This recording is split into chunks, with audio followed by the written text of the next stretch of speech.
South Africans are drunkards. They drink too much, and they should not be taken serious. What if I told you that one of the biggest drivers of crime in South Africa isn't just criminals, it's alcohol? General Nalanhla Mkhwanazi has sparked a serious conversation that many people are afraid to have. Before we continue, please kindly subscribe, like, and comment your opinion below. According to the General, alcohol is linked to a large percentage of violent crimes, including murder, assault, domestic violence, and road accidents. He argues that many police cases begin with excessive drinking, placing enormous pressure on law enforcement and emergency services. To ask me as a police officer, I'll tell you, ban alcohol in the township and in the rural areas. Just completely shut it down. But can I? I won't be able to do that because during the July riots last year, I received more than 10 phone calls in the middle of the night when the shops, different shops have been looted without getting any phone call from a minister. But more than 10 ministers called me one evening because there were threats towards the SA breweries in Spring.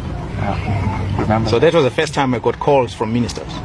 Until I asked, what is so special about these SA breweries? Why must we all divert all our resources to go and protect SA breweries? So there's something with alcohol in our country that got even the cabinet ministers active on that evening. So I really don't know. But if you were to ask me, I'll say shut it down. It's in the township. This thing is not on. It's really not on. There's so much crime committed as a result of alcohol, especially in the township. And I'm not going to negotiate that part. I'm taking it as easy as I've seen it because we're investigating cases and we see what comes out of it. It's there. Can we wrap up, guys? His message isn't about blaming everyone who drinks. Instead, it's a call for South Africans to honestly examine the role alcohol plays in destroying families, fueling violence, and costing innocent lives. Whether you agree with him or not, his words raise an important question. If alcohol is contributing to so much crime, what should be done to address it? Share your thoughts in the comments, and don't forget to like, subscribe, and turn on notifications for more updates. Good afternoon. Two big court processes underway. Will be live to the trial against Osavuma Mkhwanazi in a moment. But first, Bethwell, clearly the first prosecution witness in the attempted murder trial of Vusimuzi Katmatlala and 4 others being cross-examined today. Clearly has given details of the moment. He says 2 gunmen opened fire in what he says was a botched assassination attempt on the taxi tycoon Joseph Banyoni. Newsroom Africa's Linda Mnisi, following those proceedings, joins us now. Linda, good afternoon to you. We've seen the evidence of Bethwell Cele, what he says happened, the machine guns that came out of a white BMW. Where's the cross-examination focused? Well, Stephen, you'd recall that just yesterday, the lawyer for accused number 1 was cross-examining Bethwell Cele, and largely to the latter part of the cross-examination focused on the statements that he deposed, and largely taking him up on the issue around the times that he testified about versus the times that are contained in the statement, saying that in fact his testimony is on minor issues, dishonest. That, of course, prompted an objection from the state, saying that there's no basis to essentially label his testimony on those minor issues as dishonest. But obviously they wrapped up their cross-examination, which then paved the way for the lawyer for accused number 2, who sits right behind me during this lunch break. He's now taking this particular witness through the very same statements, and of course looking at the time in which this statement was deposed to. And this, of course, is after the issue around the Centurion Golf estate was being dealt with earlier today. You would have heard this lawyer then bringing still photographs that he indicated he had taken this morning prior to coming to court, to just get a sense from the witness of the entrance and the area in which is a big talking point in this particular matter. But of course, the state then objected, using the reasons that the defense used yesterday when they objected to the video footage being led in court. One of those issues include the authentication of those particular pictures, but also the issue around disclosure, saying that they had not received those pictures, but essentially also raising the issue of these pictures also being taken by the lawyer himself. Take a listen to how that went. So I want to show you this photo first of all.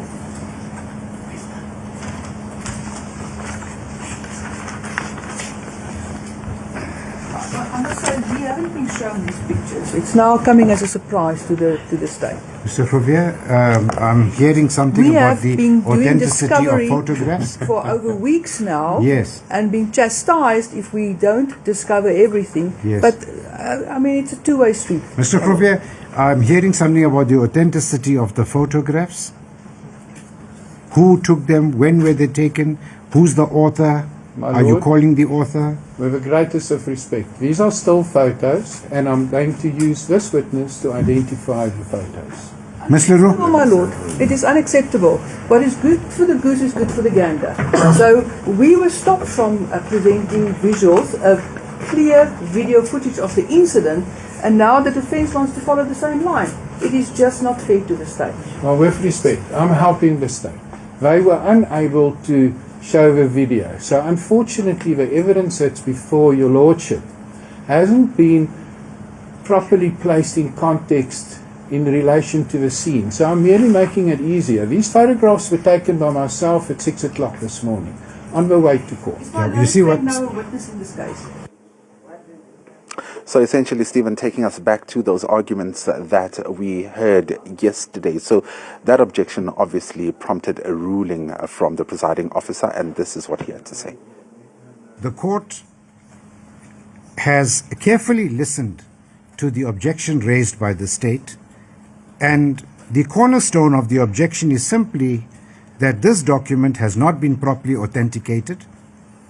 The legal representative of accused number 2 has indicated that he's the author of the document, and having carefully applied one's mind to the rules of evidence, this court is of the view that the objection by Ms. Leroux is not so far-fetched.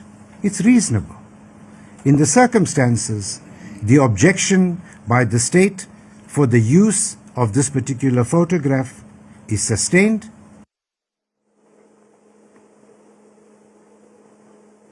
Well, Stephen, the defense is of the belief that running or leading this particular witness or cross-examining him on those particular pictures would have curtailed what is now becoming a long process of getting to understand the layout of the scene itself or the area in which these particular vehicles were parked at. So at this particular moment, they've had to stand down that particular aspect of cross-examination and focusing on the statements that he deposed. The expectation is that at some point after the lunch adjournment, they will then focus back on the area where this particular shooting took place.